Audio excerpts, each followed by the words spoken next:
In 1948, just 3 years after the end of World War II, the fully fledged modern state of Israel was finally born, after the Declaration of Independence was signed at Independence Hall on Rothschild Boulevard, Tel Aviv. American President and 33-degree Freemason Harry Truman was the first to officially recognize Israel as a sovereign state. Most of the rest of the world soon followed. The Israeli flag was unveiled at this time as a blue version of the hexagram. Real Jews opposed this design fiercely and suggested that their flag should instead depict a menorah, pointing out that the hexagram was not even a Jewish symbol. It has come to be known as the Star of David, but it is not mentioned in the Bible at all, and was in fact only adopted in the Enlightenment based on occult ideas from the Kabbalah. Despite the protests, the Rothschilds were in control of the operation and the hexagram stayed. Now, hexes are often used to place a curse on people. Remember, Hitler placed hexagrams on Jews during World War II to represent that they were cursed people. It's conceivable that this hexagram may be an attempt to curse the Jews. Now, here's a very important point before we finish off this third section. Many people who have studied this subject have noticed that the Rothschilds and others like them claim to be Jewish. They see how they have been the driving force behind the formation of the nation of Israel. Consequently, they have become intensely anti-Jewish or anti-Semitic, believing that the Jews are the source of the world's problems. I need to make this absolutely clear. They aren't. They really aren't. The Jews have been a huge blessing to the world, and as Christians we owe them a huge debt of gratitude. It was the Jews who faithfully recorded the words of God and preserved them in the Bible for future generations. It was through the Jews that Jesus came, our Saviour. It was Jewish apostles that spread out into the world to give us Gentiles the good news. Many of them were martyred for it. John 4:22 says that salvation comes through the Jews. Christianity is like the branches on a Jewish root. Without them, there would be no us. The Jews are still God's people. So how do we square that with these seemingly Jewish occultists behind so much evil? Well, if you've been following this study from the start, you'll be able to answer the following question. How did Satan take down God's reputation in Europe, and how did he discredit Christianity? He used fifth column tactics. He became part of the thing he wished to destroy. The Roman Catholic Church, and in particular the Jesuit order, put on a mask of Christianity and concocted evil plans under the banner of the Christian cross. That's what sickened people of God and Christianity in Europe. People saw the horrific things being done in the name of Jesus and were turned off Jesus, even though it was nothing to do with Jesus. So how would Satan look to discredit and destroy the Jews? By using the exact same fifth column tactics, by pretending to be part of the thing he wished to destroy. Satan has no new tricks. He would use people who pretend to be Jews and who through their actions would sicken the world of them. In Revelation 2:9 we read, I know about your suffering and your poverty, but you are rich. I know the blasphemy of those opposing you. They say they are Jews, but they are not, because their synagogue belongs to Satan. In Revelation 3:9 we read, Look, I will force those who belong to Satan's synagogue, those liars who say they are Jews but are not, to come and bow down at your feet. They will acknowledge that you are the ones I love. Remember the explicit words of Theodor Herzl that it would aid their plans to stoke the fires of anti-Semitism and to have people turn on the Jews. These so-called Jews are not Jews at all, just like the Catholics were not Christians at all. They are pretending to be the thing they wish to destroy. Remember the Jesuit oath, among the Reformers to be a Reformer, among the Huguenots to be a Huguenot, among the Calvinists to be a Calvinist, among the Protestants generally to be a Protestant, and even to descend so low as to become a Jew amongst the Jews. Jews and Christians are the two people groups Satan wishes to destroy because they are the only two people groups that aren't rooted in his Babylonian system. Don't listen to the lie of Satan that the Jews are the enemy. They are the root through which Christianity came. Christians have been grafted onto a Jewish vine in a sense. We owe them a debt of gratitude. When we were far from God, Jews loved us enough to bring us the message of the gospel. Now that the roles have been reversed to a certain extent, and in this time of the Gentiles as it were, where so many Jews haven't recognized their Saviour, we should love them enough to do what they did for us and bring them Jesus. Love the Jews. Don't be played by Satan's deception. As for the establishment of the Jewish state, God uses the plans of the wicked against them. He uses even evil intentions for good. Romans 8:28 tells us that God causes everything to work together for the good of those who love God. It has always been God's plan to return the Jews to Israel, and was prophesied many times in the Bible through Ezekiel and Isaiah, to name but two. But why have the Rothschilds been so keen to establish an Israeli state anyway? Why have they worked so hard for so long to regather the Jews back in one location? There seems to be one obvious conclusion, and the more I've studied it, the more this makes sense. If you gather them all in one location, it's easier to destroy them. As simple as that. The occultists think they are herding the Jews like cattle into a small area so that they can wipe them off the map in one fell swoop. We already know from our study of Islam that they believe their false Messiah can't come until all the Jews have been destroyed. We've already heard Albert Pike talking about a World War III to be centered on Muslims against Jews. Anyone who has read the Bible, particularly Ezekiel, knows that it prophesies a time when surrounding Arab nations along with Russia and others will one day surround Israel, looking to completely annihilate it. So from all angles it seems very much like this is what the occultists are up to.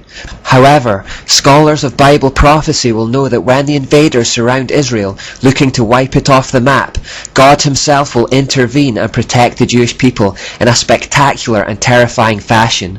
The invading army will themselves be annihilated in an awesome display of power from Almighty God. They think they are plotting the destruction of the Jews, but they are in fact digging their own graves. What they intend to do to the Jews will be done to them. The troubles in the Middle East are slowly building up to that crescendo moment as we speak. Finally, we've spent a lot of time looking at human beings during the Enlightenment section, but I want to keep re-emphasizing that they are just puppets for Satan, who is behind them all. Our enemy is spiritual, not physical. In 1 John 2:18 we read, "Dear children, the last hour is here. You have heard that the Antichrist is coming, and already many such Antichrists have appeared. From this we know that the last hour has come." These Antichrists are all humans trying to pave the way for the Antichrist, but they are all just princes of Tyre being controlled by the spiritual king of Tyre behind them.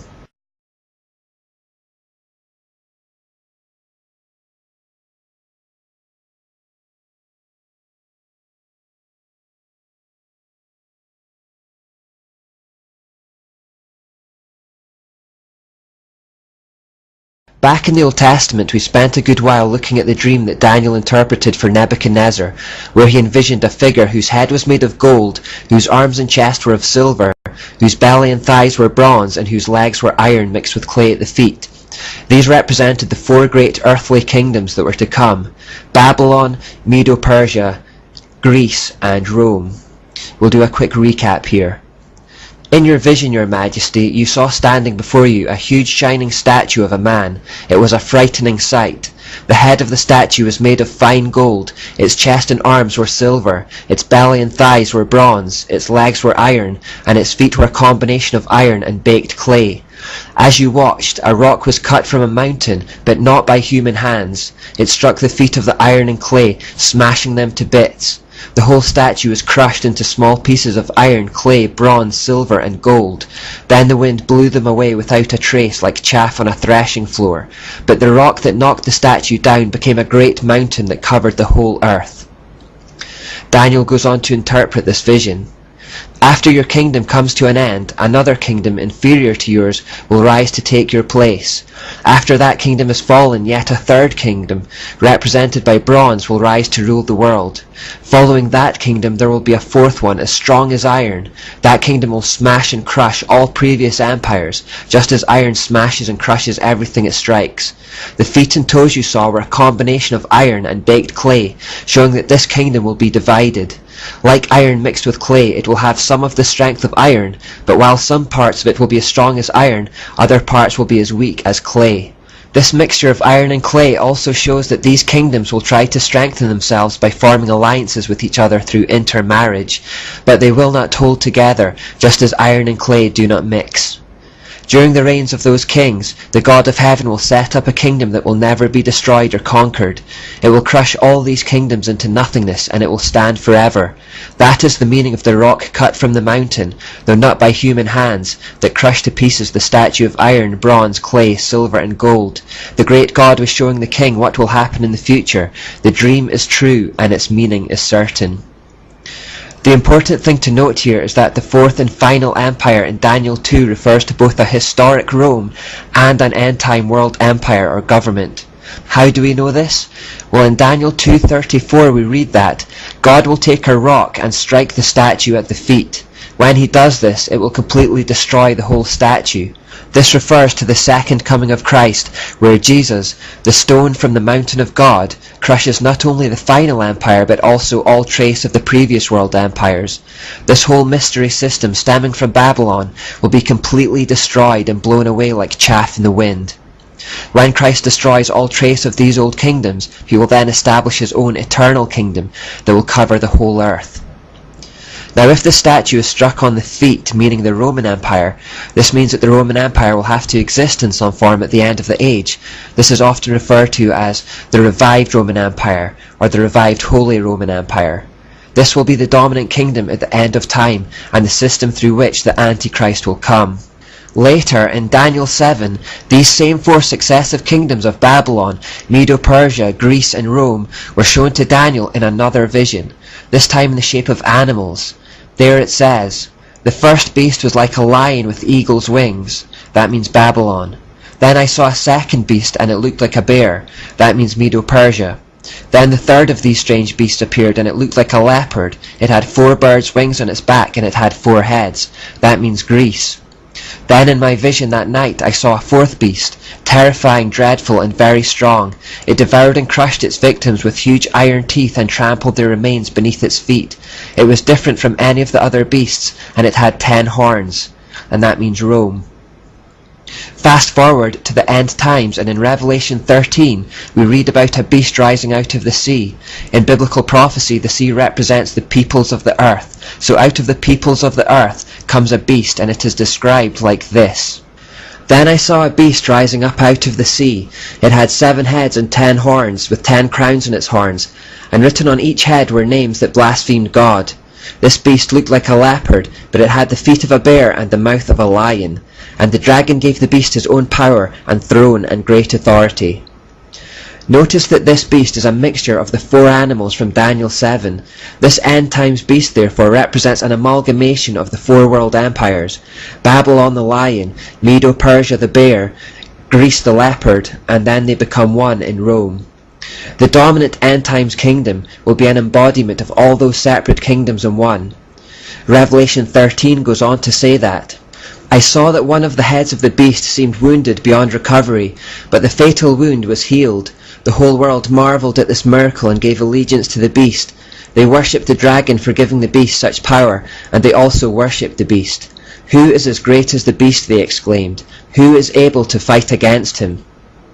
So the end-time kingdom is going to be unbelievably powerful, and people will think it is far too strong for anyone to fight against or overcome. And that may be true, humanly speaking. However, they haven't reckoned with Jesus, who will return this time, not as a lamb to the slaughter, but as the rampaging lion of the tribe of Judah, a warrior with robes dipped in blood. In Revelation 19:11-15 we read, "Then I saw heaven opened, and a white horse was standing there. Its rider was named Faithful and True, for he judges fairly and wages a righteous war. His eyes were like flames of fire, and on his head were many crowns. A name was written on him that no one understood except himself. He wore a robe dipped in blood, and his title was the Word of God. The armies of heaven, dressed in the finest of pure white linen, followed him on white horses. From his mouth came a sharp sword to strike down the nations." The present-day European Union is that revived Roman Empire prophesied about in Daniel. The nations are trying to mix together like iron and clay, but it will not hold together and it won't prevail. We'll look more at the EU in the next few parts.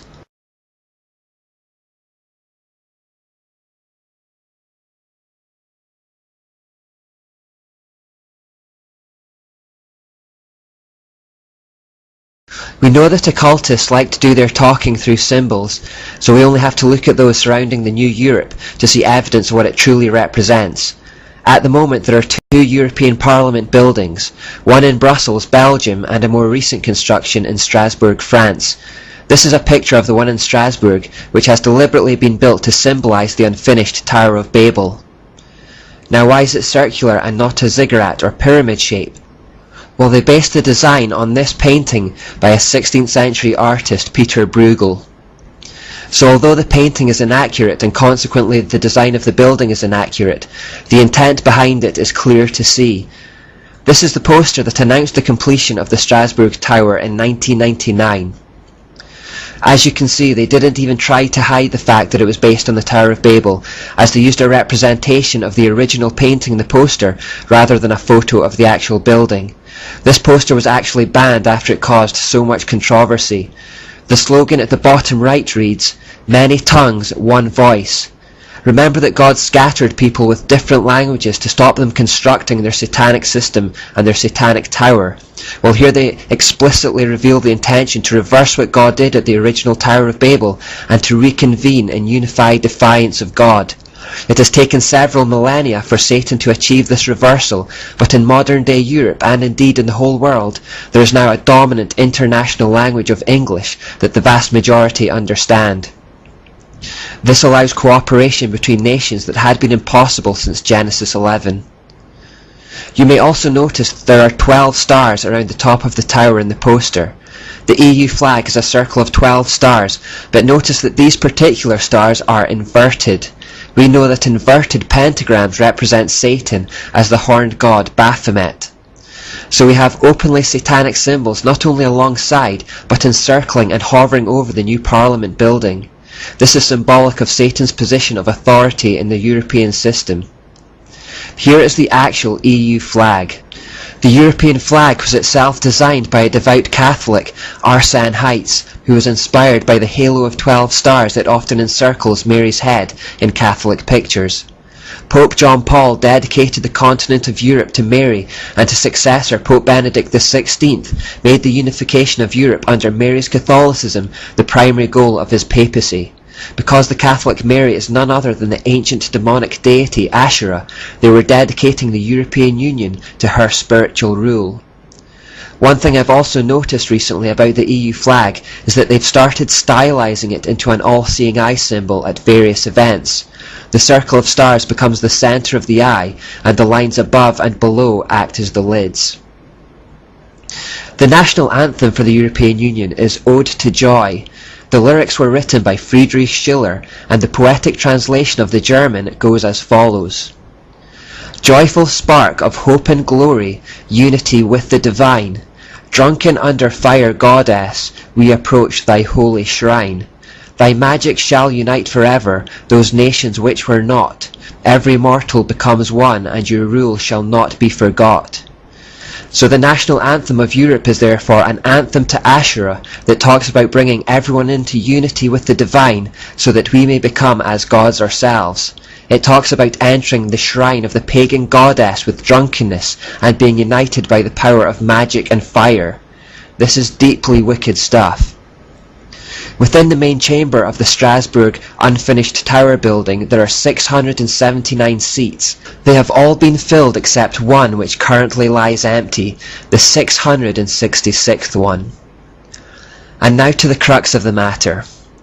One of the first things I did in this series was to draw a line from Genesis 11 that talked about a literal Babylon to Revelation 17 that talked about Mystery Babylon as the mother of all prostitutes, the fountainhead of evil. My goal throughout this whole series in a way has been to show the link between those 2 points. So we can now go to Revelation 17 and it should start to make a lot of sense. Come with me, he said, and I will show you the judgment that is going to come on the great prostitute who rules over many waters.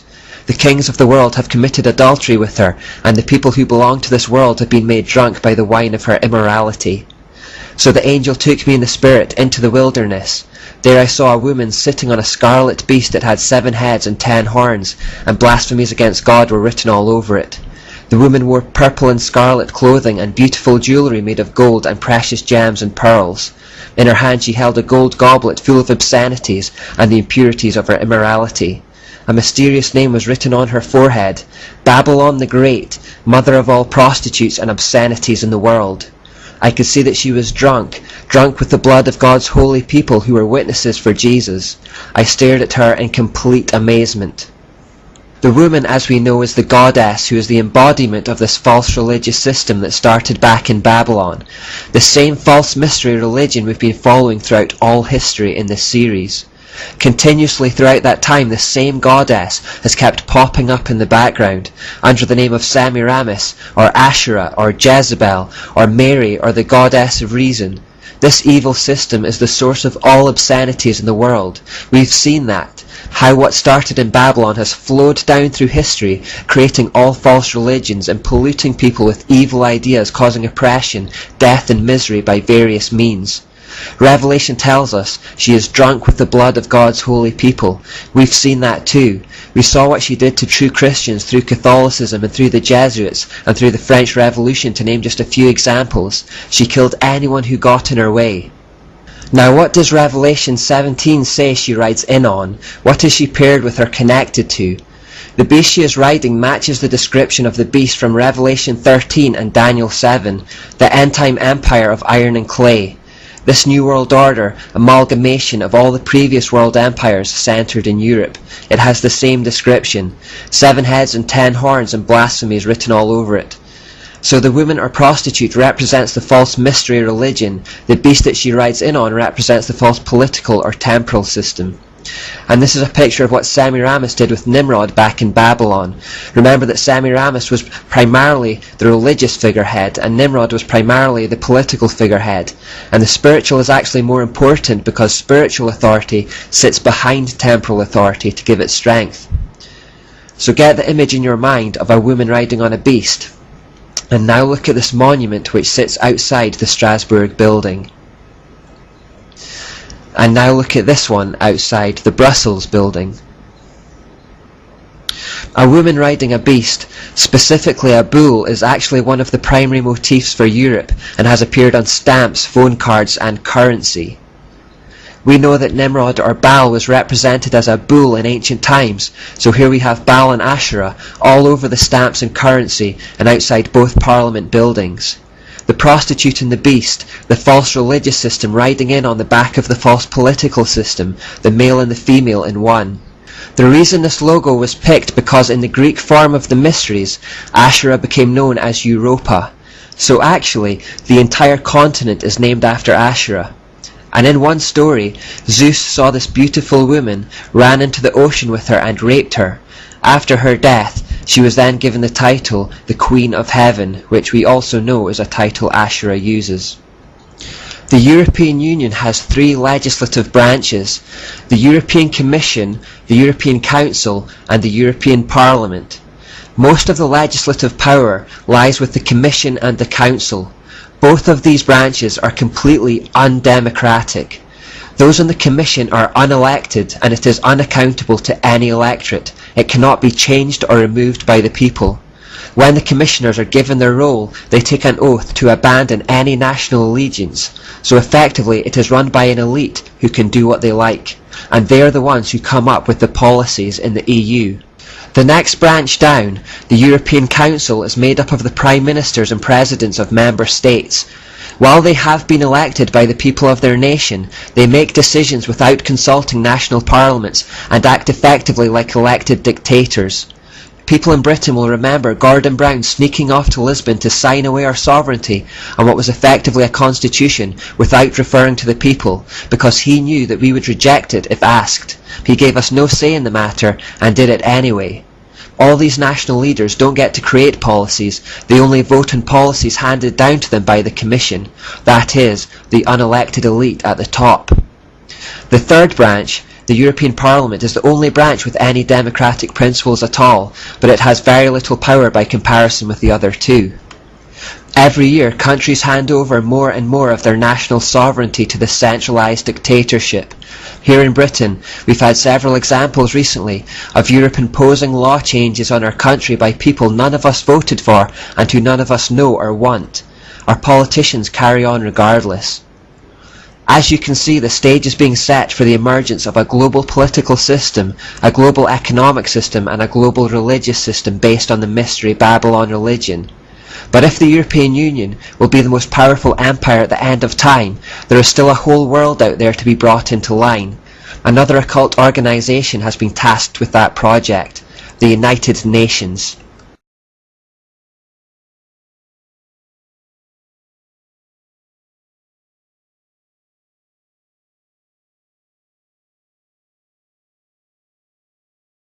Very simply, the whole purpose of the United Nations is to reverse the scattering of Babylon and to bring all the nations of the world back together again. When we think about the aims of the United Nations, we generally think about them as peacekeepers trying to create political peace and unity, but the scope of their intentions extends far beyond this. They want to unite the world spiritually too. That's because you can't unite the world politically until it's been united spiritually. We've seen that theme throughout history, but I'll add another layer to that later. Now, the United Nations, as we know, is a successor to the League of Nations that was initiated after World War I in 1919 to promote international cooperation to achieve peace and security. It was during the Second World War on 1st of January 1942 that the name United Nations was first coined by illuminist Franklin D. Roosevelt. 26 nations came together to pledge their commitment to continue fighting against the Axis powers of the day. 3 years later, in 1945, as the war was ending, representatives of 50 countries met in San Francisco at the United Nations Conference on International Organization to draw up the United Nations Charter. It was signed on 26th of June 1945 by all member countries, and then later by Poland, who became the 51st member state. The UN officially came into existence on 24th of October 1945, and every year on this date it is celebrated as United Nations Day. So what about this charter then? Well, it copied heavily from the original charter drawn up for the League of Nations. This original charter was heavily influenced by Arthur Balfour, who we have met already as the one who handed Israel over to the Rothschilds. Balfour, apart from being British Prime Minister at this time, was a member of a number of occult groups, including the Society for Psychic Research, or SPR. Activities for this group included the holding of seances and attempts to communicate with the dead. He was also responsible for initiating a group called the Synthetic Society, whose primary aim was to establish a synthesized one-world religion. He, along with Frederick Myers, a fellow member of the SPR, created the preamble of all religions. Balfour had such unusual character traits and behaviours that it coined its own term, the Balfour Manner. Amongst those traits was a lust for control and power, an aloof pride and constant restlessness and dissatisfaction.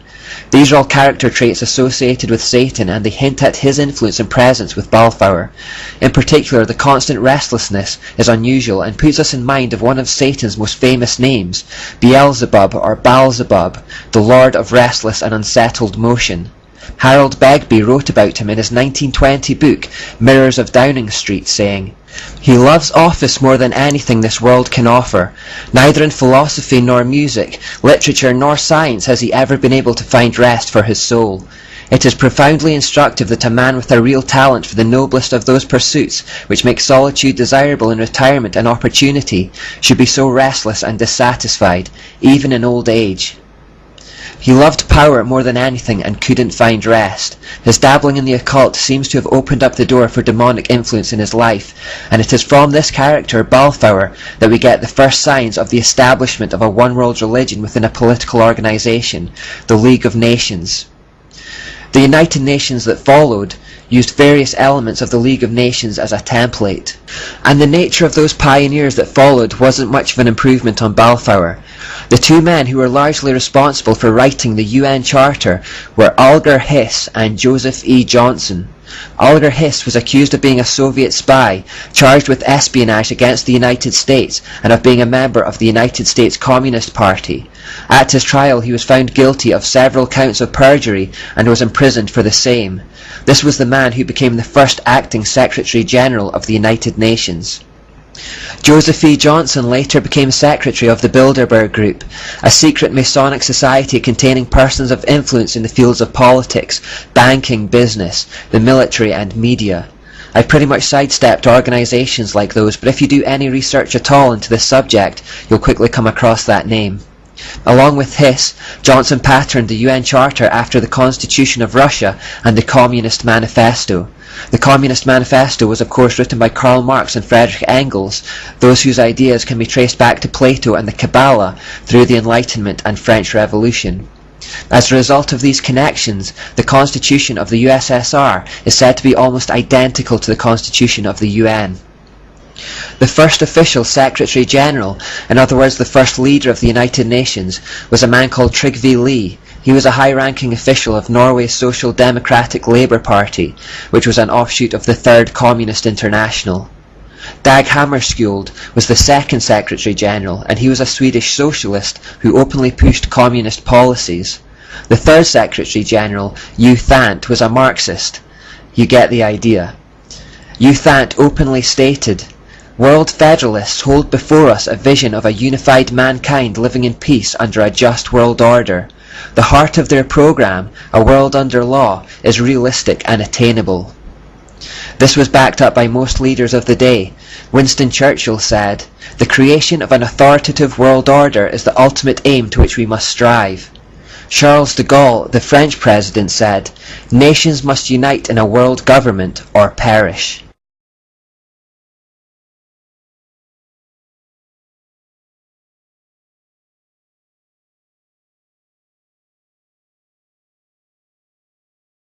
We have become used to thinking of the United Nations as a benevolent, peace-loving, completely neutral organisation, popping up wherever there is trouble and strife to put things right.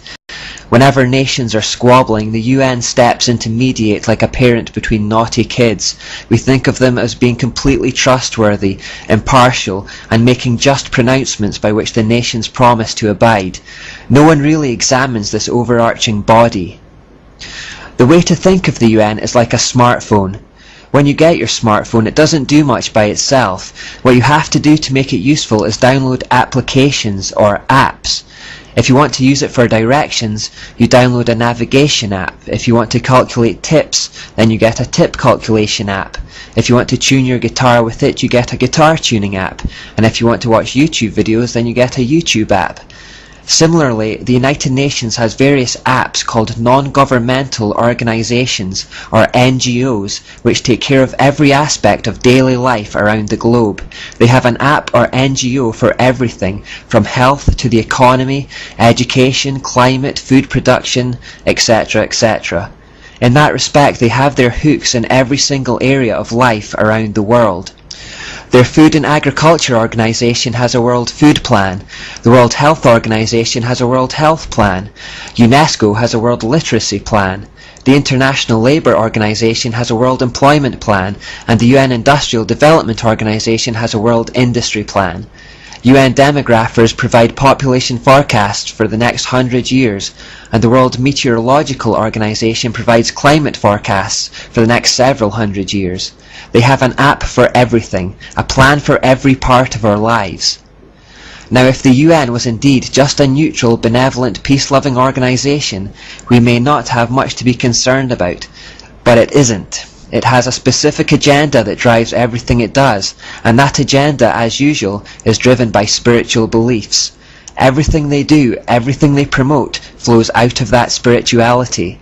If we look at the UN, do we therefore see the giveaway symbols, ideas and terminology that has characterised the mysteries throughout history?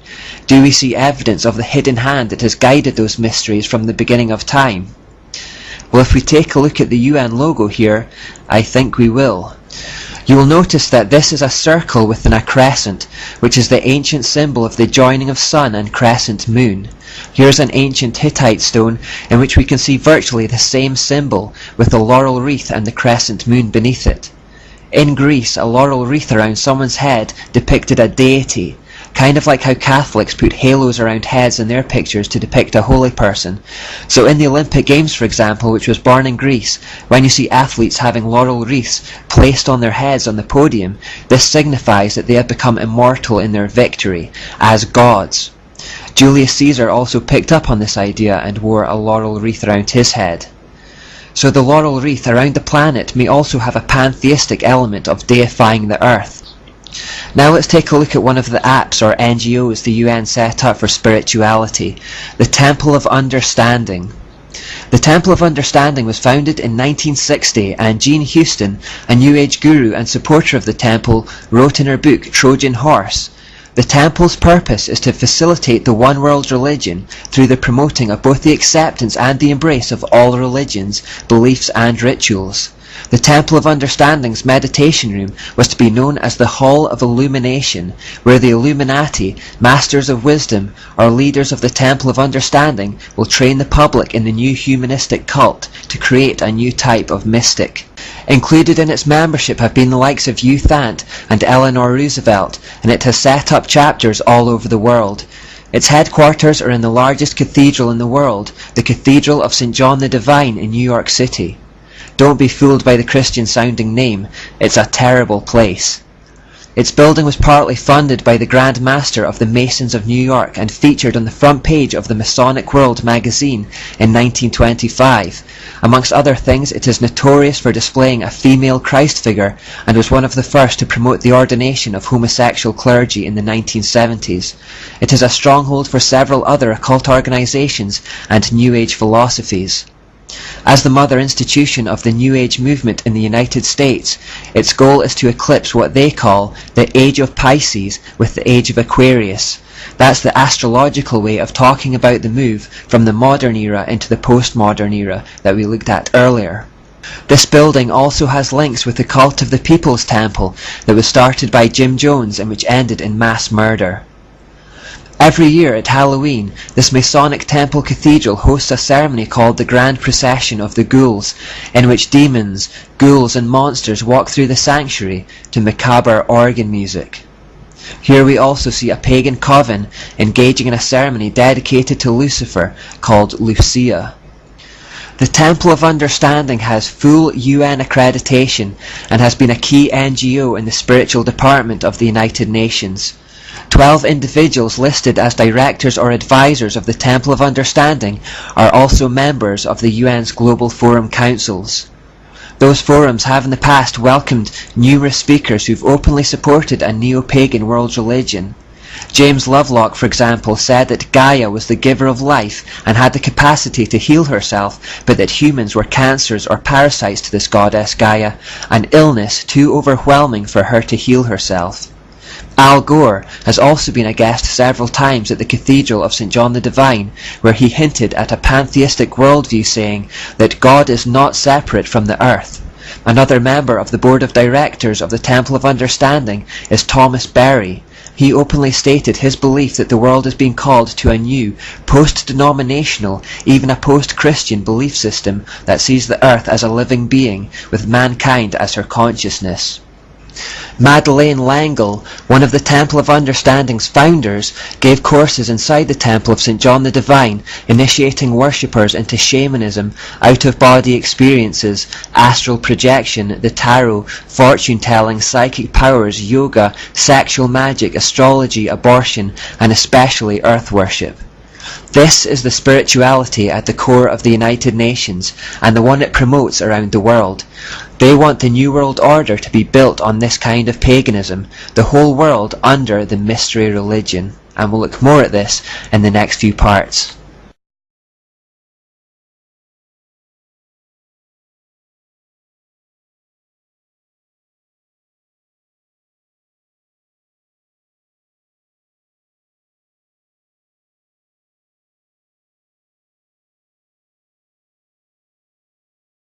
Perhaps the most prominent UN figurehead with regards to spiritual unification of the world is this man, Robert Mueller.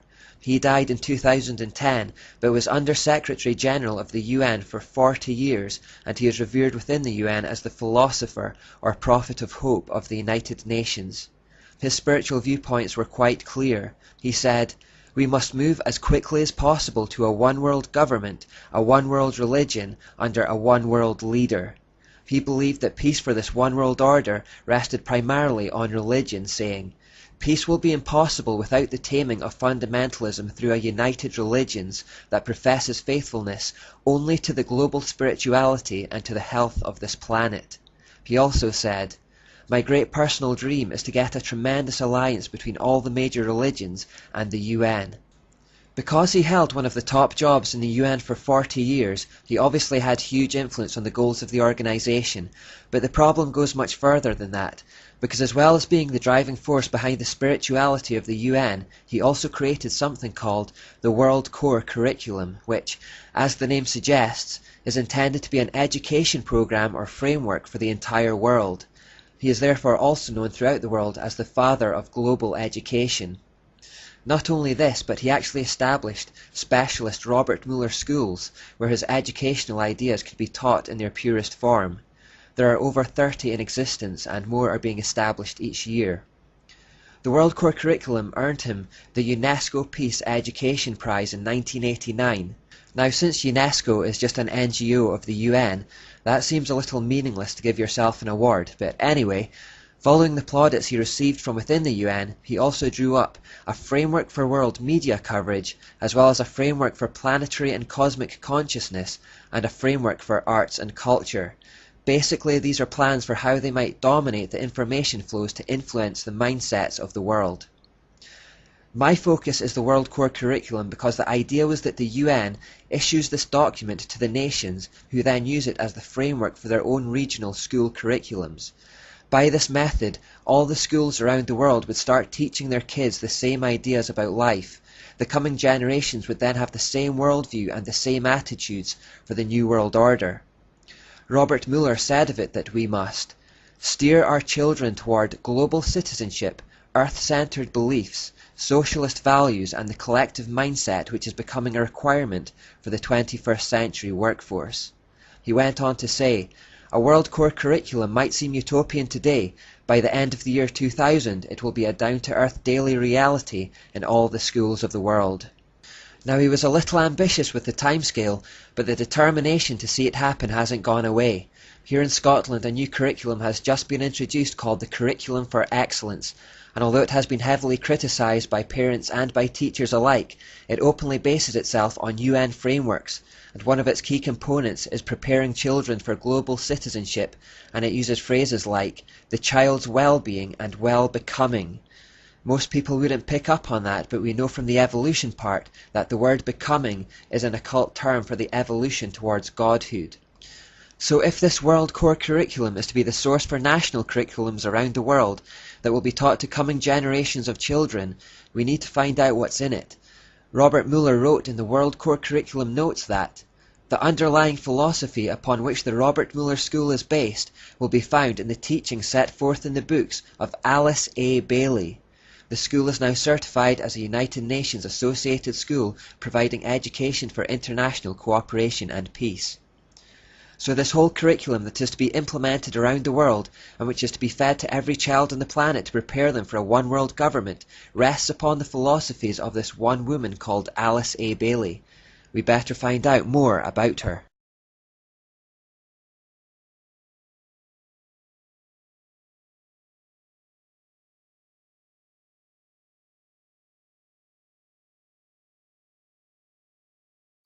Alice A. Bailey lived from 1880 to 1949 and spent most of her time as a teacher and writer on themes of the occult, astrology, spirituality and theosophy. She stated that the majority of her books were telepathically channeled through her by a spirit being who she believed to be a master of wisdom. Initially she just referred to the being as the Tibetan, or by the initials DK. Later she called it Jwal Khul. She showed the same kind of mental disturbance that we've seen in other occultists in the past. As a child, Bailey was deeply unhappy and attempted suicide on 3 occasions, once when she was 5, then when she was 11, and the third time at an unspecified time before the age of 15. It was after this third attempt, aged 15, on June the 30th, 1895, that she was apparently visited by a stranger who told her that she needed to develop self-control in preparation for certain work that was planned for her to do. Coming from an Anglican background, she initially believed this man to be Jesus, but later identified him as a spirit called Master Kuthumi after she went to the occult Theosophical Society and saw a portrait of him hanging on the wall. Theosophists believed that this spirit had previous incarnations and that one of them was Pythagoras, who you might remember was an influence on Plato, and also St. Francis of Assisi, amongst others. As a result of this, St. Francis of Assisi has been named the patron saint of the United Nations. You may also remember that St. Francis of Assisi was one of the main inspirations for Ignatius Loyola. On top of this, it's also on St. Francis Day that thousands flock to the Cathedral of St. John the Divine in New York City for the mocking Blessing of the Beast ceremony. You may also remember that the UN chose San Francisco, which is Spanish for St. Francis, as the location for the first UN meeting and charter signing. Plus, the town of San Francisco is known for being especially liberal and permissive. I haven't done any research into St. Francis, so I don't know why he keeps popping up, and why he holds such a special place in the hearts of occultists, but there is clearly some reason for these links. Because Alice Bailey initially thought this demonic spirit was Jesus, we see once again the ability of Satan to disguise himself as an angel of light. In earlier life, Bailey was married to an Episcopalian minister, but after it failed, she severed ties with her Christian heritage altogether and remarried a 32nd degree Freemason, Foster Bailey. Together they founded the esoteric magazine The Beacon and started a company called the Lucifer Trust. This organization was created to manage the business of publishing her 25 demonically channeled books. They later changed its name to the Lucis Trust to hide its true meaning. This Lucis Trust is today another key NGO for the United Nations. As a subsidiary to the Lucis Trust, they also created the World Goodwill Organization to help mobilize the energy of goodwill to cooperate in the work of preparation for the reappearance of the Christ, to educate public opinion on the causes of the major world problems, and to help create the thought form of the solutions. She also used the Lucis Trust to found something called the Arcane School, which gives a series of courses on her views on karma, reincarnation, and the divine nature of man. The school uses typical hierarchical degrees of esoteric knowledge. As is to be expected of anyone driven by the hidden hand of Satan, she also had the telltale hatred for the Jewish people, referring to them as the Jewish problem. Now, from that background, you can probably tell that her teaching's not going to be good, but here are some quotes. She wrote, "I dedicate myself anew to the service of the coming one, and will do all I can to prepare men's minds and hearts for that event. I have no other life intention." Now, when occultists talk about a coming one, or even use the term Christ or cosmic Christ, they are not referring to Jesus, who in their inverted version of events is the evil one. To them, the Christ is in fact Lucifer, the Antichrist. This is the one for whom they wait, and the one who they are preparing the world to receive. Indeed, she clarifies this when she writes, "The Tibetan has asked me to make clear that when he is speaking of the Christ, he is referring to his official name as head of the hierarchy. The Christ works for all men irrespective of their faith. He does not belong to the Christian world any more than to the Buddhist or Mohammedan or any other faith. There is no need for any man to join the Christian church in order to be affiliated with Christ. The requirements are to love your fellow men, lead a disciplined life, recognize the divinity in all faiths and all beings, and rule your daily life with love." So here we see her demonic spirit guide telling her to promote the idea that all faiths are equal and there is no single faith that is exclusively true. These are the ideas that are built into Robert Muller's World Core curriculum. Alice A. Bailey wrote that when their Antichrist comes, first of all, he will come to a world which is essentially one world. So they believe that they have to create this one world order in order to prepare the way for their Antichrist. That's what the UN are doing. Bailey goes on to say, "The major effect of his appearance will surely be to demonstrate in every land the effects of a spirit of inclusiveness, an inclusiveness which will be channeled or expressed through him. All who seek right human relations will be gathered automatically to him, whether they are in one of the great world religions or not." She then goes on to say, "All who see no true or basic difference between religion and religion, or between man and man, or nation and nation, will rally round him. Those who embody the spirit of exclusiveness and separateness will stand automatically and equally revealed, and all men will know them for what they are." So the Antichrist will have all the world's religions rallying round him and finding in him their shared Babylonian origins, which will unite them all. But yet she talks distastefully about another group of people at this time, who will be exclusive and separated from the group. Who will these people be? The ones that don't conform. Those of the Judeo-Christian heritage, of course. we who adhere to the only faith that is genuinely different and which isn't rooted in Babylon. As you might imagine, we who are seen to be opposing this world peace and not joining in the unity will be seen as hateful and intolerant. We therefore will be hated and despised and persecuted for not conforming to the crowd. This spirit of inclusiveness, as she calls it, is already on show in the world today, but it will grow stronger. As the world pools together in a one-world system, Christians who are brave enough not to conform will increasingly be isolated and separated. Bailey herself confirmed that all religions emanate from the same spiritual source, and that one day everyone would come to realize this. As they do so, she predicted that the world would see the emergence of a universal world religion and new world order. She said that this was no distant dream, but was actually happening even in her own time. She wrote, "There will not be any dissociation between the universal church, the sacred lodge of all true Masons, and the inner circles of the esoteric societies. In this way the goals and work of the United Nations shall be solidified, and a new Church of God, led by all the religions and by all the spiritual groups, shall put an end to the great heresy of separateness." All forms of Freemasonry and all the false religions and philosophies of the world that have their roots in Babylon will one day come together under a single banner. This is the essence of postmodernism. People are moving away from outright atheism and returning to ancient religion. Bailey refers specifically to the United Nations again, saying, "Evidence of the growth of the human intellect along the needed receptive lines can be seen in the planning of various nations and in the efforts of the United Nations to formulate a world plan. From the very start of this unfoldment, three occult factors have governed the development of all these plans." Bailey doesn't reveal what these three occult factors are, but the main point is that she is explicitly revealing the occult nature of the UN and their plans to implement a one-world religious system.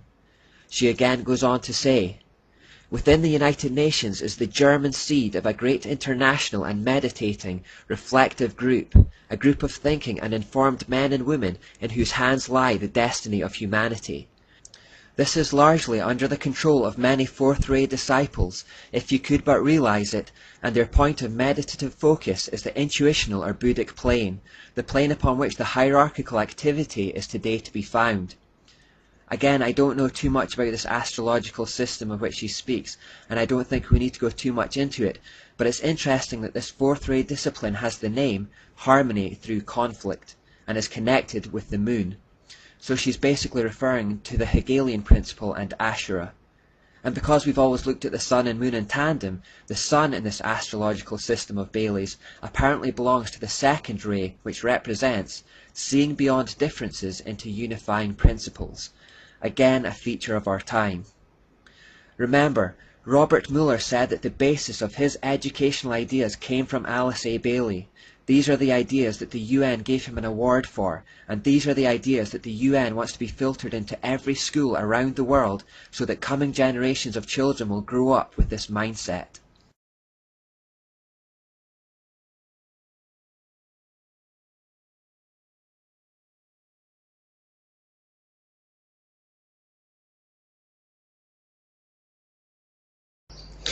If you remember back to the part on Plato, you'll remember he talked about removing children from the manners and habits of their parents, and indeed abolishing the family unit as a means of wiping out the old and bringing in the new way of things. The United Nations likes that idea, and it has instigated a war on parents through its education system. Youth Ant said, "The world will not change and find peace if there is not a new education." Dr. Brock Chisholm, former director of the United Nations World Health Organization, identified family loyalty, amongst other things, as a hindrance to this when he said, "To achieve world government, it is necessary to remove from the minds of men their individualism, loyalty to family traditions, national patriotism, and religious dogmas." Brock Chisholm also echoed Plato when he said, "What basic psychological distortion can be found in every civilization of which we know anything? The only psychological force capable of producing these perversions is morality, the concept of right and wrong. The reinterpretation and eventual eradication of the concept of right and wrong are the belated objectives of nearly all psychotherapy. If the race is to be freed from its crippling burden of good and evil, it must be psychiatrists who take the original responsibility. So the UN thinks that children having a concept of right and wrong is a bad thing. At first, children must have their views of right and wrong skewed, and then eventually taught that there is no such thing as right and wrong at all. The NGO that looks after education in the United Nations is UNESCO. UNESCO's constitution was written by an Illuminati Mason called Archibald MacLeish. He was a member of the Skull and Bones Society. The first director of UNESCO was Julian Huxley, the brother of Aldous Huxley. He was the 1962 Humanist of the Year and a member of the Communistic Colonial Bureau of the British Fabian Society. He was also a signatory on the Humanist Manifesto too. Under Huxley's guidance, the United Nations produced a document called the Handbook for Teachers, and it reminded teachers of their role in preparing children for a world organization. Huxley said in 1948, "Its education program can stress the ultimate need for world political unity and familiarize all the peoples with the implications of the transfer of full sovereignty from separate nations to a world organization. Political unification and some sort of world government will be required." UNESCO explained, "If UNESCO is attacked on the grounds that it is helping to prepare the world's people for world government, then it is an error to burst forth with apologetic statements and denials. Let us face it, the job of UNESCO is to help create and promote world citizenship. When faced with such a charge, let us by all means affirm it from the housetops." They're not even pretending to hide it. So in whatever country you live, you may notice the media and education systems encouraging you to feel ashamed of your nationality, your history, or your politicians. This is designed to remove your allegiance from your nation so that you are more ready to accept global citizenship. But what about this war on parents they're waging? On the opening page of the UNESCO handbook it says, "Before the child has entered school, his mind has already been profoundly marked, and often injuriously, by earlier influences, i.e. parents, first gained, however dimly, in the home." UNESCO thinks that if you have been teaching your child the truth about God in the home, then you have injured their mind, and that this needs to be undone in the school.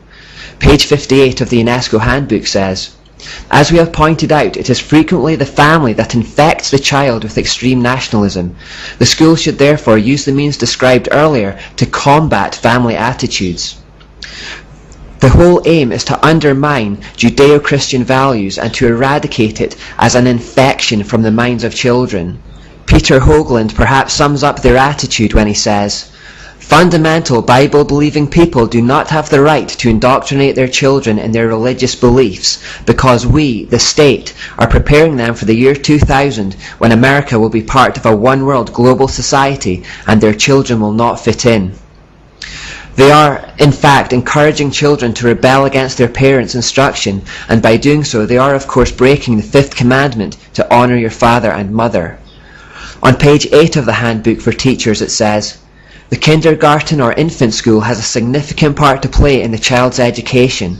Not only can it correct many of the errors of home training, but it can also prepare the child for membership at about age 7 in a group of his own age and habits, the first of many such social identifications that he must achieve on his way to membership in the world society." Again, they see the teaching of parents as errors that need to be corrected. Parents are today therefore being asked to hand their kids over to a system that will at the earliest possible age begin indoctrinating them with their philosophical ideas that run contrary to any Christians. We can also see from this quotation that they believe peer pressure will aid their cause. Today, because of the economic squeeze on average working families, along with the Lilith-inspired feminist movement, many mothers have either been taught to think of motherhood as something inferior to careerism, or have financially been left with no choice but to go to work and leave their child in the hands of others. This separation between kids and parents is good for the United Nations. Full destruction of family units, as prescribed by Plato, also helps their cause because it forces single mothers to work and leaves the family without a strong male figure, which research proves is very important to the health, happiness and success of children as they grow up. More to the point, the home is then robbed of strong male spiritual leaders. Satan has been waging a sustained attack on men and male identity for a long time, in the knowledge that if he can render them weak, disillusioned and stunted spiritually, the rest of his work becomes a lot easier. I feel very strongly that Christian men need to waken up to the battle that is being waged on them and their masculinity. Christian families need to waken up as a whole to the fact that Satan wants to destroy that cohesive unit. This attack on male identity in particular is a whole other subject that needs to be addressed, but we need a generation of spiritual warriors here who are prepared to take the fight to the enemy. Some Christian parents have already seen potential harm in the state education system and have chosen to homeschool their children, or at least pull their kids out of certain classes. This is, of course, not acceptable in the coming New World Order. In Germany, it is already illegal to homeschool children, and in March 2011 a couple were jailed for withdrawing their child from a sex education class. Here in the UK, on 18th of October 2009, the British Government Schools Minister Diana Johnson went on to BBC Radio 4's Sunday programme hosted by Roger Bolton and explained that some evangelical parents may need monitoring by the state because they may intimidate their children with ideas about God, sin and hell.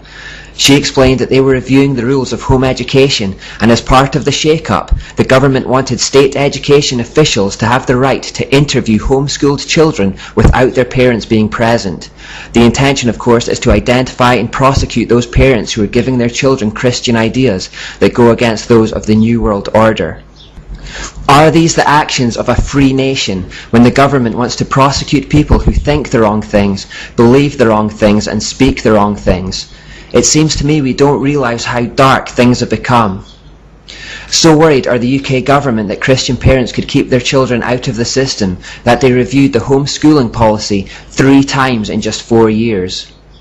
Just a couple of months before that interview on the BBC, an American court ruled that a homeschooled girl aged 10 should have to start attending a state-run school because her views were deemed to be too Christian.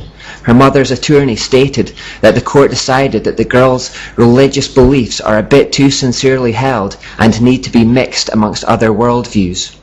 Access to Christian ideas is not to be tolerated in the New World Order. Let's take the sex education issue in which the German couple took a stand as a little case study of where things are going.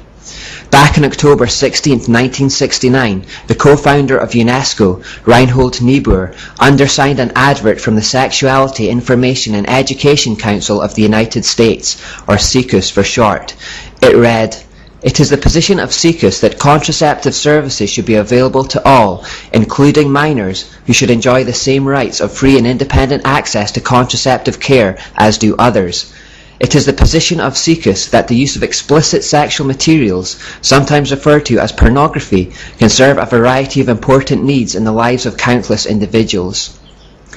So UNESCO approve of the idea that everyone, including minors, should have access to contraception, and they approve of the use of explicit pornography in their education. Fast forward to 9th of March 2011, where it was reported in the UK that explicit and permissive sexual material has just been cleared for children as young as 5 years old in the name of education.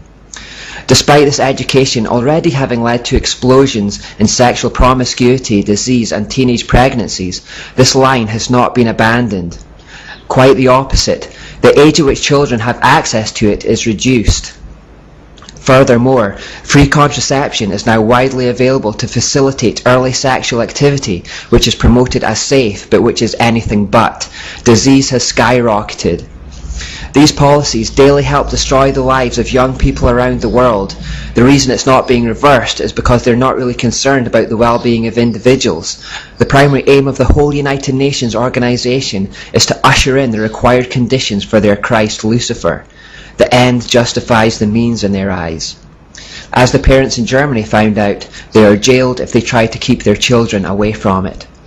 Huxley's UNESCO handbook even perpetuated the old ideas of eugenics, saying, "Thus, even though it is quite true that any radical eugenic policy will be for many years politically and psychologically impossible, it will be important for UNESCO to see that the eugenic problem is examined with the greatest care, and that the public mind is informed of the issues at stake, so that much that is now unthinkable may at least become thinkable."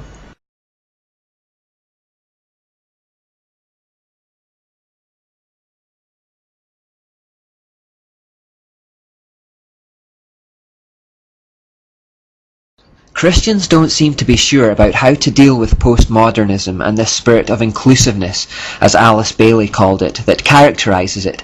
It's causing a lot of confusion these days. During the modern era, where the opposition came from outright atheism, we knew where we stood with that. Atheism was an obvious antithesis to God, and we knew we didn't want anything to do with that. But in this postmodern era where spirituality is on the rise and it's all about understanding between religions to create world unity and peace, a lot of Christians are not sure how we're not meant to be part of that. Because it all sounds so noble. Peace and unity sure sound like Christian words. That sounds like something we're meant to be involved in. All around us we see rock stars, politicians and beauty queens talking about their desire for world peace above everything else, and how if we work together we can achieve it. How can we not get involved in that effort? Well, there's one major barrier to unity, and it might surprise us the first time we realise what it is. The barrier to unity is truth. And the reason for this is that truth, by its very nature, is exclusive, not inclusive. Truth is a divisive thing. For example, here is a truth statement. The sky in this picture is blue. Now, by making this statement, I have automatically excluded it from being any other colour than blue. When I say what the colour of the sky is, I automatically say what it isn't. By saying it's blue, without using any words, I'm automatically saying that it isn't red, yellow, orange, brown, or any other colour. Whenever anyone makes a truth statement about anything, by implication, they automatically exclude all contrary opinions from being equally true. They draw a line in the sand and say, I believe in this, to the exclusion of all other options. So if someone were to come along and insist it was another colour, like red, there would be division between us. We would hold contrasting opinions. There would not be any unity. Now, a disagreement about the colour of the sky isn't much of a deal, but when it comes to issues surrounding God, morality, heaven, hell, and eternity, we are suddenly dealing with issues which matter an awful lot. These are the things upon which human beings build their entire lives, their worldviews, and their civilizations. People will readily fight and lay down their lives for their ideas of absolute truth. What a person believes about these things will guide their every thought, their every word, their every action. It forms the basis of the laws of entire nations. Therefore, while people have different beliefs about truths regarding these issues, there can never be world peace. In other words, you cannot unite the world politically or culturally or in any sense until people have the same ideas on spirituality. Spiritual unification is the key to all other kinds of unification and world peace. The UN knows this, and so, because there are basically only two spiritual kingdoms, the kingdom of God and the kingdom of darkness, it can only unite the world under one or the other. And we know already which it has chosen. It is going to unite the world under Satan. But the problem for them right now is that all the Babylonian religions of the world are not yet fully aware of their common root. All the various fragments of the Babylonian religion still believe they adhere to something completely different from the other religions, that theirs is true and that consequently everyone else's is wrong. To overcome this, the UN and other occultists have decided that if people's ideas of absolute truth are dividing them, then the idea of absolute truth needs to be thrown out. We have to pretend there is no such thing. As astonishing as it seems, there has been a concerted effort over the past 50 years to condition our minds into believing that there is no such thing as absolute truth. We have instead embraced the idea of relativism in the postmodern world. Alan Bloom, author of The Closing of the American Mind, wrote, "There is one thing a professor can be absolutely certain of. Almost every student in America believes, or says he believes, that truth is relative." Bloom goes on to say, "Relativism is necessary to openness, and this is the virtue, the only virtue which all primary education for the past 50 years has dedicated itself to inculcating. Openness, and the relativism that makes it the only plausible stance in the face of various claims to truth and the various ways of life and kinds of human beings, is the great insight of our times." Relativism expresses itself in statements like, "That's true for you, but not for me. There is no right or wrong anymore. You believe what you believe, I'll believe what I believe, and we're both right. If I say that the sky is blue and someone else says the sky is red, then we're both correct. The sky may be blue for me, but that's just my truth. If the sky is red for the other guy, then that's his truth. This is how most people think today, that we can hold contradictory opinions and both be equally right. Now, generally speaking, this would be intellectual suicide, but we know from our study that because all false religions emanate from the same source, actually they are all just different roads to the same hell, and in a sense, therefore, they are the same. This ecumenical movement will achieve what Satan wants it to. As they intermingle with one another and abandon their ideas of absolute truth and have interfaith dialogues, they will come to realize that they are all part of the same system and come from the same root, and there will come unity. The problem is that Christians are also being drawn into this. We too are being encouraged to believe that we don't have the truth, or that we should put the truth aside for the sake of peace and unity. But the minute we abandon the absolute truth and make peace a higher goal, we have instantly moved over from God's kingdom into Satan's. We have started to mix the truth with lies, or ice cream with dirt, as I put it earlier. Therefore, we can have no part in this ecumenism, this compromising, this universalism, this effort at world peacemaking, this truth abandoning. We must adhere to the knowledge that there is an absolute truth, and because we adhere to the absolute truth, we know that we are and always will be separated from the world, excluded from the world, as it attempts to rebuild Babylon on earth. Let me show you that God's word is always divided because God's word is true, and that is a good thing. After Jesus preached in John 7:43 we read, "So the crowd was divided about him." In John 10:19, after Jesus had preached, we read, "When he said these things, the people were again divided in their opinion about him." Whenever the word of God, the truth, was preached, the crowds were divided. Jesus often talked about separating the wheat from the chaff, the sheep from the goats, and the good from the bad. In Matthew 10:34, Jesus says, "Don't imagine that I came to bring peace to the earth. I came not to bring peace, but a sword." In the Bible, the sword metaphorically represents the word of God, which is the truth. So Jesus was saying that he would bring a divisive truth that would separate. Jesus had not come to bring unity to the world. He had come to bring the truth, which some would reject and some would accept. And to those who would accept, Jesus called us out of the world, saying, "If the world hates you, remember that it hated me first." The world would love you as one of its own if you belonged to it, but you are no longer part of the world. I chose you to come out of the world, so it hates you. We are to be divided with the world, not joined with it. Galatians 5:9 says that even if you were to give way on just a little bit of truth, the lie will spread like yeast through a batch of dough. Jesus is the way, the truth, and the life. If Jesus is the truth, then the name of Jesus will always divide here on earth. Jesus came to say that if you don't have me, then you don't have God, and if you don't have God, then you're doomed to hell. You cannot be more divisive than that. It was these divisive words of truth spoken by Jesus that so riled the crowds that they crucified him. And it wasn't just Jesus. The book of Acts also reports that when the apostles preached the word of God, they caused division in the crowds too. Acts 14:4 says, after Paul had preached that, "The people of the town were divided in their opinion about them. Some sided with the Jews, and some with the apostles." It was in fact said of Paul that he either caused a riot or a revival, sometimes both at the same time. Acts 17:6 is one of my favourite Bible verses, and it says, "Paul and Silas have caused trouble all over the world, and now they're here disturbing our city too." People knew when godly people were around because they spoke divisive truths that ruffled feathers. The Bible says that we Christians who continue to adhere to the truth that Jesus is the way, the truth, and the life will be separate from the world, and that the world will hate us for it. If we speak the truth, it will do what it always has done. It will put us at odds with the world. But the Bible is clear that truth must always come before unity. Always.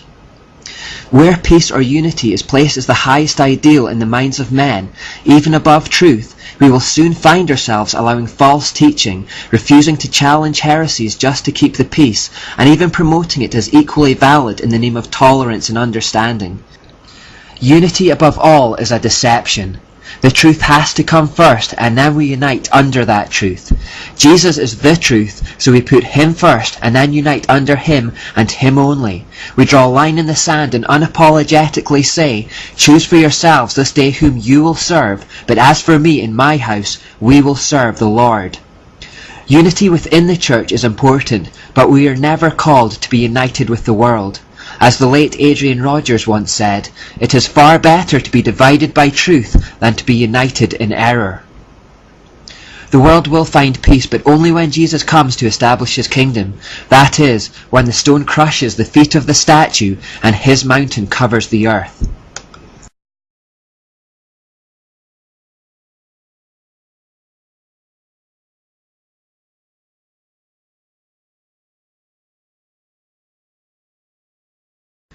Anyone who wishes to retain the simple concept of right and wrong in the postmodern world will quickly find themselves being labelled as intolerant, and this is one of the worst put-downs anyone can receive in our time.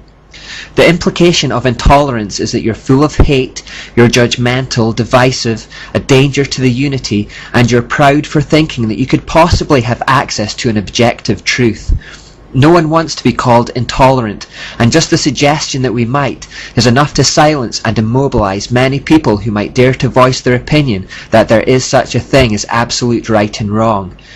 Let's have a look at this tolerance issue more closely, and I'll start by asking a question. Should we tolerate breathing? Or should we tolerate eating cheese sandwiches? I think most people would say that's fine.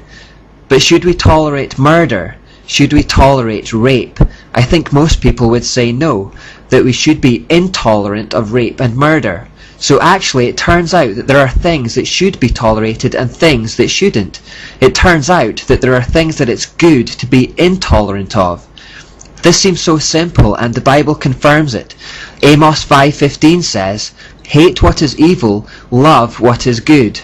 Romans 12:9 says the same thing. It is as important to hate evil as it is to love good.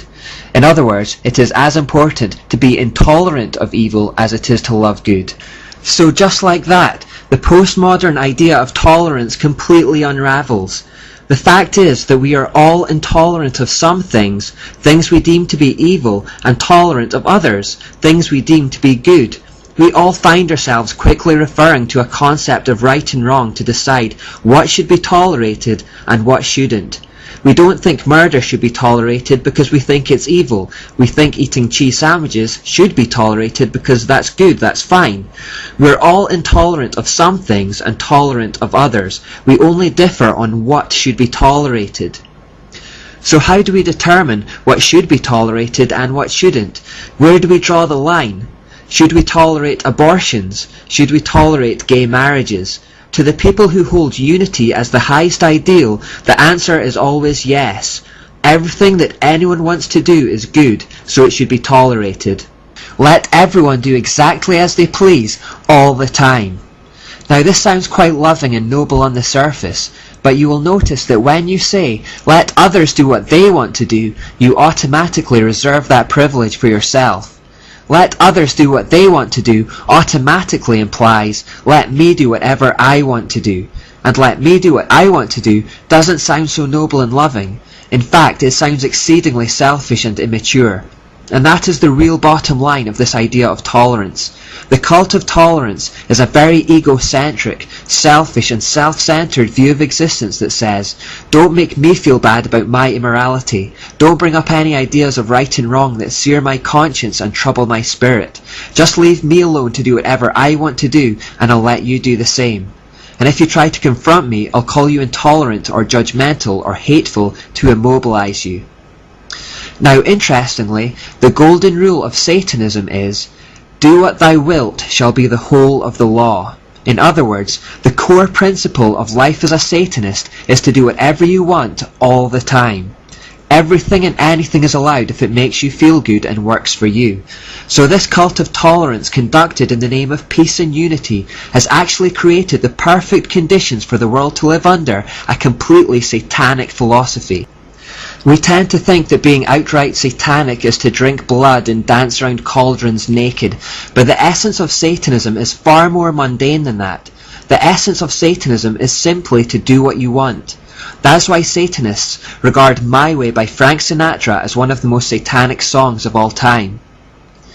With the idea of right and wrong taken out of the way, and everyone living according to their own selfish desires and calling it good, and with objectors immobilized for fear of being called intolerant or judgmental, everything has now become permissible. In this system, we have become our own gods, able to establish our own moral system, our own individual set of subjective truths. There's a saying that for evil to flourish, all it takes is for good men to do nothing. This is what has happened. I can illustrate this by using a scene from Star Wars. Anyone who has watched Return of the Jedi will remember the climactic fight scene where Luke Skywalker is watching the evil Empire destroy his friends. Luke is understandably getting quite angry with the evil Emperor as he sits cackling in his chair. Luke notices his lightsaber, and thoughts go through his mind that he could grab it and kill the evil Emperor right then and there. The Emperor encourages him to do it, saying that if he gives in to his hatred of evil, he will have turned to the dark side and will become evil himself. Luke Skywalker is then rendered completely immobilized. See how this twisted thinking works. By saying hatred of evil is evil itself, Luke ends up immobilized. Similarly, by saying intolerance of evil is evil itself, Christians are immobilized. No one wants to be thought of as intolerant, and so with Christians doing nothing, evil is allowed to flourish. No one will stand up to it, and all of a sudden the golden rule of Satanism, do what thou wilt shall be the whole of the law, rules the land. The cult of tolerance has imposed a standardless standard upon the masses, and our culture has slipped down a moral black hole. You can do anything you want unchallenged, because if anyone dares to say anything, they are being judgmental and intolerant of your truth. This is incredibly clever work by Satan, to have so successfully dressed up rampant self-centered immorality by the names of tolerance, unity and peace. Even more clever that it has rendered Christians unwilling to challenge it. Christians have generally gone into retreat and decided to conduct their faith behind closed doors. We're afraid that if we make truth claims in public, we'll get branded intolerant, and that's been enough to make us shrink back. We have slowly let the command to love our neighbour deteriorate into the politically correct cop-out of leave your neighbour alone. If we are to halt the decline in our nations, then we have to learn to recognise what this system is doing and stand up to it. We have to get the Star Wars philosophy out of our minds and replace it with the biblical command to hate what is evil and to love what is good, and to make the distinction between the two based on God's word. It is not good to be tolerant of evil. It is not good to be tolerant of murder. It is not good to be tolerant of rape. It is not good to be tolerant of any sin. So if we are called intolerant, then good.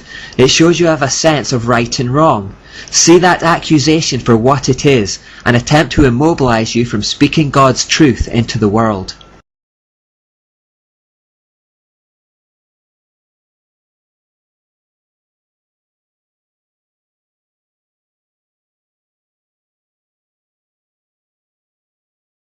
One of Alice A. Bailey's predecessors in the Theosophical Society, in fact one of the co-founders, was Helena Blavatsky, and amongst her books were Isis Unveiled and The Secret Doctrine.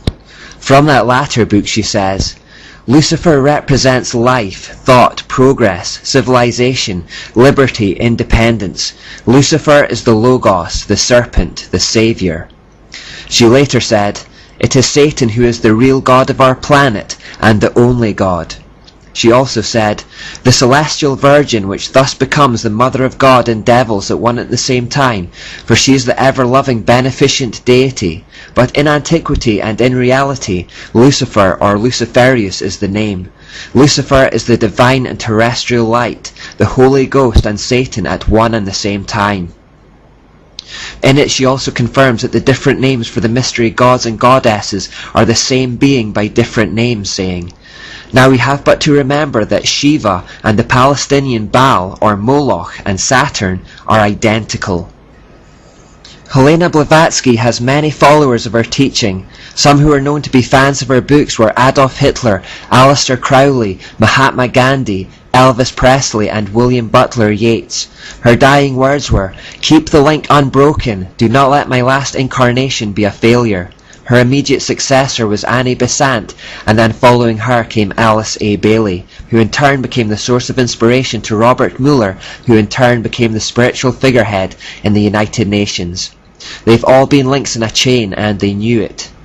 So we understand what Robert Mueller means when he boasts that the United Nations is not a man-made creation, but is primarily a spiritual organization with a spiritual source.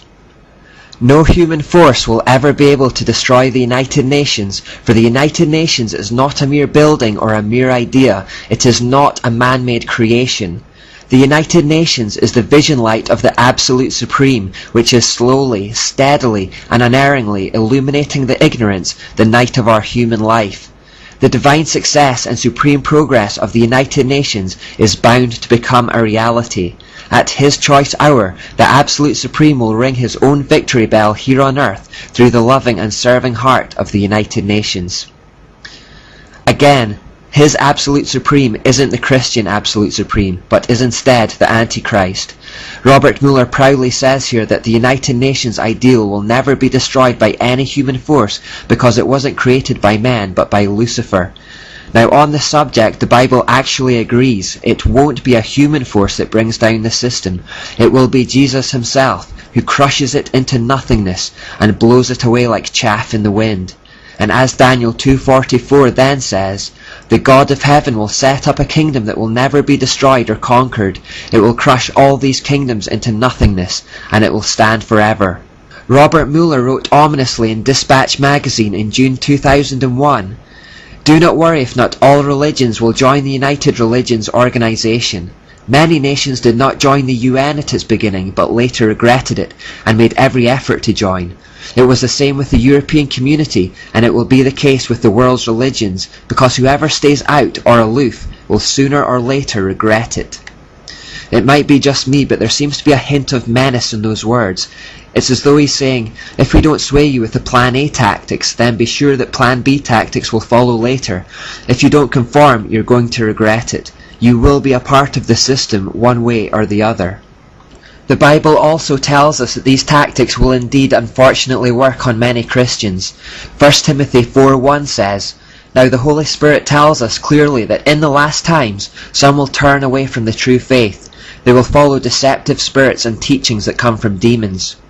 We are already seeing this happening, and that's one reason why I think it's so important to learn this information, so that we see what the enemy is up to and don't fall into the trap. Alice Bailey confirms that it will be the Babylonian mysteries that unites the religions, saying, "Other steps will also be taken in this department of religions and of education, over which the Christ rules, and he will move to restore the ancient spiritual landmarks, to eliminate that which is non-essential, and to reorganize the entire religious field, again in preparation for the restoration of the mysteries. These mysteries, when restored, will unify all faiths." She goes on to explicitly say, "The day is dawning when all religions will be regarded as emanating from one great spiritual source. All will be seen as unitedly providing the one root out of which the universal world religion will inevitably emerge. Then there will be neither Christian nor heathen, neither Jew nor Gentile, but simply one great body of believers gathered out of all the current religions. They will accept the same truths, not as theological concepts, but as essential to spiritual living. They will stand together on the same platform of brotherhood and of human relations. They will recognize divine sonship and will seek unitedly to cooperate with the divine plan. Such a world religion is no idle dream, but something which is definitely forming today." Robert Mueller once more. "The world's major religions must speed up dramatically their ecumenical movement and recognize the unity of their objectives in the diversity of their cults. Religions must actively cooperate to bring to unprecedented heights a better understanding of the mysteries of life and of our place in the universe. My religion, right or wrong, and my nation, right or wrong, must be abandoned forever in the planetary age." Robert Mueller suggested that religions should unite under the authority of the Pope, saying, "We must also hope that the Pope will come before the year 2000 to the United Nations, speak for all the religions and spiritualities on this planet, and give the world the religious view of how the third millennium should be a spiritual millennium, a millennium which will see the integration and harmony of humanity." The Catholic Church, of course, craves the power that would come from having the world under the authority of the Pope. In 1917, in Fatima, Portugal, there was famously an apparition of Mary that appeared to 3 children, saying, "You have seen hell where the souls of poor sinners go. To save them, God wishes to establish in the world devotion to my Immaculate Heart." Notice she said devotion to her Immaculate Heart, not devotion to God. I think we've heard enough now about the United Nations to know what it's up to, but let's make one last stop before we conclude the UN section. Dag Hammarskjöld was responsible for establishing this meditation room in the middle of the UN. He said, "The stone in the middle of the room has more to tell us. We may see it as an altar, empty, not because there is no God, not because it is an altar to an unknown God, but because it is dedicated to the God who man worships under many names and in many forms." He also said, "The meditation room faces northeast. To enter the room, one must proceed from darkness to light." As well as having an abstract mural which you may be able to do some symbol hunting on, the room is in the shape of a trapezoid. The middle order of Satanism, set up by Anton LaVey, is called the Order of the Trapezoid. He refers to an occult principle known as the Law of the Trapezoid. The trapezoid has long been regarded by occultists as a shape that is especially adapted to enhance demonic manifestation. Kathy Burns wrote, "The bottom line of all this is that the consummate architectural form of the Satan worshipper is the trapezoid, and he believes that this shape will create a spiritual cloud chamber of sorts, across which he may track the hoofprints of the demons he wishes to invoke. It is believed to be the perfect atmosphere for the manifestation of the unholy and the cursed." You may be thinking I'm introducing something new and confusing here. I haven't used the word trapezoid before, but look at the pagan temple ziggurat again. You will notice that the sides of these constructions creates a trapezoid shape. With the ziggurats, the person starts off at the wide end at the bottom and gradually works their way up the narrowing levels towards the temple at the top, where the so-called occult illumination is to be found. Similarly, by walking into the UN's meditation room at the wide end and walking towards the narrow end, you are effectively and symbolically approaching the throne of Satan, just as those who ascended the steps of the Tower of Babel would have to have done to gain the audience of Nimrod. To occultists, you are walking from darkness at the lower end to light at the top end. You will therefore notice that the only light in the room comes from the narrow end behind the mural. The occultists don't really care how long it takes to reach their goal. They don't care if their dreams don't materialize in their lifetime. They simply see themselves as cogs of a machine, or like Helena Blavatsky said, links in a chain that will lead to an ultimate end. The Dalai Lama said, "The United Nations becomes for us the answer to world suffering, world darkness, and world ignorance. The inner vision of the United Nations is the gift supreme. This vision the world can deny for 10, 20, 30, 40, 100 years. In other words, we can resist for as long as we like, but it will not stop until it realizes its aim. It may take 10 years, it may take 100 years. The United Nations will keep working towards our enslavement and the establishment of a new world order where the Antichrist can return."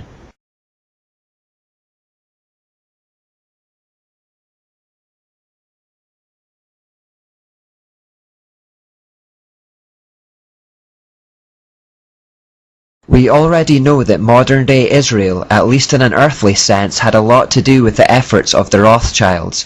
Some more symbolism that gives that away can be found in the Israeli Supreme Court. The Israeli Supreme Court was funded by the Rothschilds on the condition that they would choose the plot of land, would use their own architect, and that the price of its construction would never be made public. Built in 1992 in Jerusalem, it sits next to the Knesset, which is the main political building in Israel. Also funded by the Rothschilds, the Knesset is the legislative branch of the Israeli government, where laws are enacted and heads of state are elected. Here's the picture of the Supreme Court. This painting is at the entrance to the building and depicts the Rothschilds planning its design along with Shimon Peres and Isaac Rabin. A journey through the Supreme Court esoterically represents a path towards illumination. The ultimate goal of the journey is to reach this pyramid, which represents the most holy place in the building.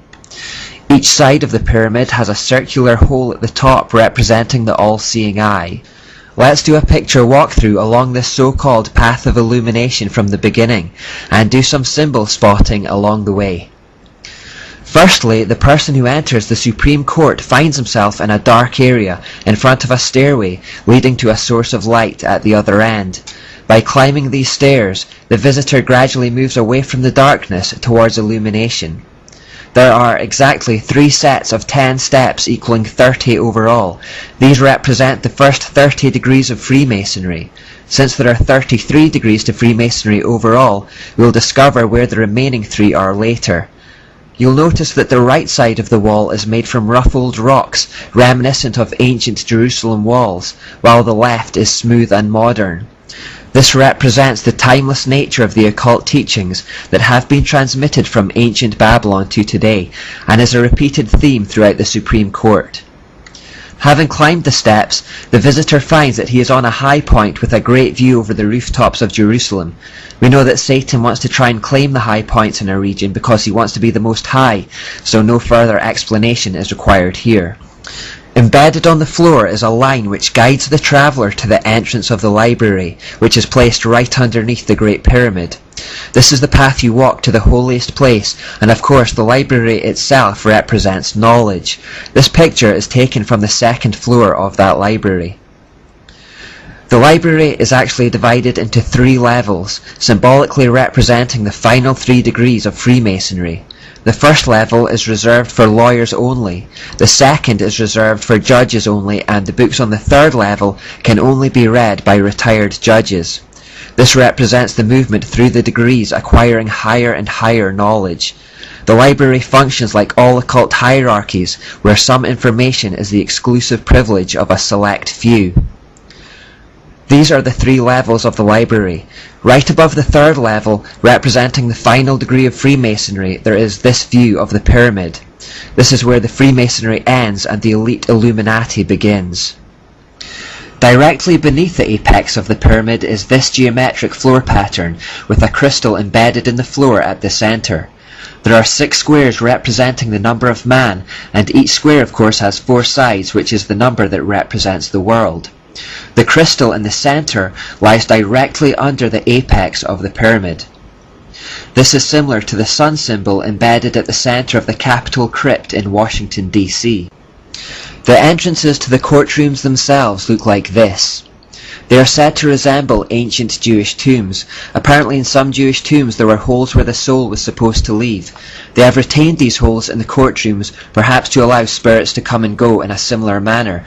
Again, notice the contrast between the old and the new here. The prison cells, the courtroom, and the judges' quarters are placed one on top of the other, symbolizing the tiered society as proposed by Plato and the Enlightenment thinkers. The ruling elite at the top, represented by the judges' quarters, the auxiliaries like the police and civil servants in the middle to enforce the decrees of those at the top, represented by the courtroom, and the massive ignorant prisoners below. This is one of the courtrooms. The judge is illuminated by a natural source of light at the far end, symbolically representing the light of the divine, guiding their wisdom. They retire to their quarters at the top tier to make a decision and then descend back to the courtroom below to bring their illuminating wisdom to the world. Now let's start making our way outside. No occult structure would be complete without the obligatory sexual symbols, and the steps outside the courtrooms provide this feature. Again, this needs little explanation. Once outside the building, we are then invited to visit the Dorothy Rothschild Grove. We find this plaque on the wall with the arrow. Alongside it, we also find this plaque, which also contains an all-seeing eye. Sorry about the quality of these, I couldn't find anything more clear-cut. When we follow the arrow, though, to the Dorothy Rothschild Grove, we find this monument, which is obviously an obelisk, an Ashtoreth pole. If we then go to the centre of the parking facilities from here, we find this shape on the ground. Now, some people have suggested that this represents a cross so that people can trample on it as they descend down the steps. I don't personally buy into this theory. To me, it just looks like a sun symbol. All these things, again, are just evidence of the Rothschilds' occult influence.